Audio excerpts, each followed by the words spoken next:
Fil-bidu kien il-Verb, u l-Verb kien ma' Alla, u l-Verb kien Alla, u kien fil-bidu ma' Alla.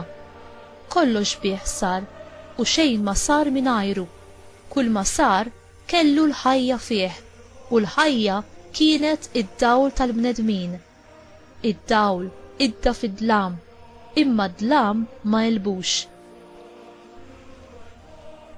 Kien hemm raġel mibgħut minn Alla jismu Ġwanni. Dan ġie bħala xut biex jixhed għad-dawl, biex bih kulħadd jemmen.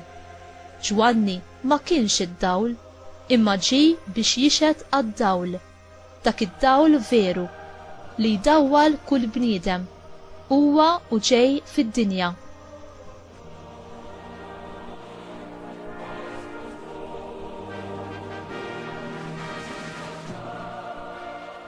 Kien fid-dinja, u d-dinja saret bih, imma d-dinja ma rfitux. Ġie f'daru u niesu ma laqgħux. Imma lil dawk li laqgħuh tom is-seta li jsiru ulied Alla, dawk li jemmnu f'ismu, li twildu mhux mid-demm, anqas mill-ġibda tal-ġisem u anqas mir-rieda tal-bniedem, iżda minn Alla. U l-Verb sar bniedem u għammar fostna, u aħna rajna il-glorja tiegħu, il-glorja li għandu mill-Missier bħala ibnu l-waħdini, mimli bil-grazzja u l-verità. Ġwanni taxxida fuqu meta għajjat u qal, dan hu li għalih għedtilkom, jiġi warajja imma hu aqwa minni għax kien minn qabli.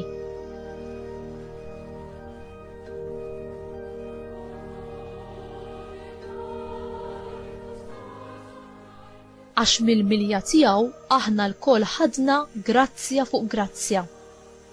Alla tal-liġi permezz ta' Mosè, imma l-grazzja u l-verità seħħew permezz ta' Ġesu Kristu.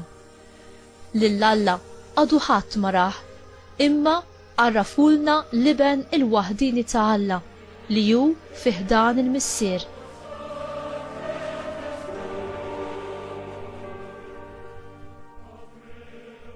Il-kelma tal-mulej, tifħir lilek Kristu.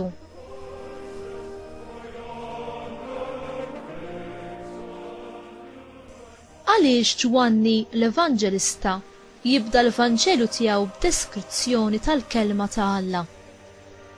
Il-kelma ta' Alla kienet espressjoni komuni fost il-Lut.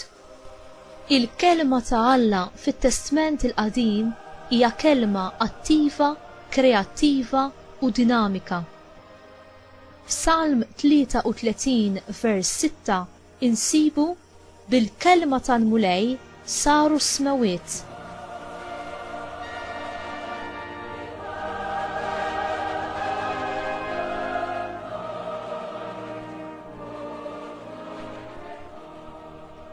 Ġwanni jiddeskrivi l-Ġesu bħala il-kreazzjoni ta' Alla, dak li jagħti l-ħajja, dak li jagħti d-dawl, il-kelma li ġiet fid-dinja forma umana. Ġesu huwa l-erf u l-qawwa ta' Alla li ħalaq id-dinja u insomma, u li ħa in-natura umana biex ikun jista' jwettaq is-salvazzjoni tiegħu għalina. Ġesu sar tassew bniedem fil-waqt li baqa tassew Alla. Ġesu verament l-iben ta' Alla, li fil-waqt li baqa Alla u l-mulej sar bniedem u ħuna. Min żmien l-Apostli, il-fidi nisranija dejjem insistiet fuq l-inkarnazzjoni tal-iben ta' Alla, li der fil-ġisem kif jgħidilna San Ġwan fl-ewwel ittra tiegħu kapitlu 4 vers 2. Jekk irridu naraw il-glorja ta' Alla, irridu narawha permezz ta' Ġesu Kristu.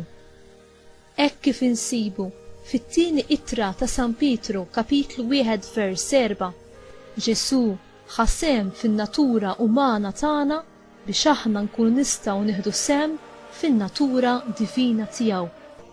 Il-pjan ta' Alla għalina anki sa mill-bidu tal-ħolqien kien dak li aħna nkunu maquda kompletament miegħu. Meta Ġesu jiġi, Alla jkun magħruf bħala Alla u missier ta' Sidna Ġesu Kristu. Meta aħna ninaqdu ma' Kristu, Alla jsir missierna wkoll u aħna nsiru lkoll ulidu subien u bniet.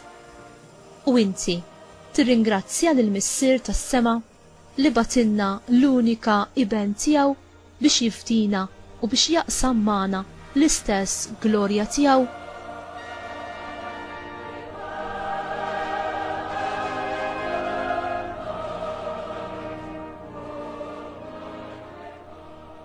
O Alla Setan u missier id-dawl, il-kelma eterna tiegħek ġiet hawn fostna fid-dinja, fis-skiet tal-lejl.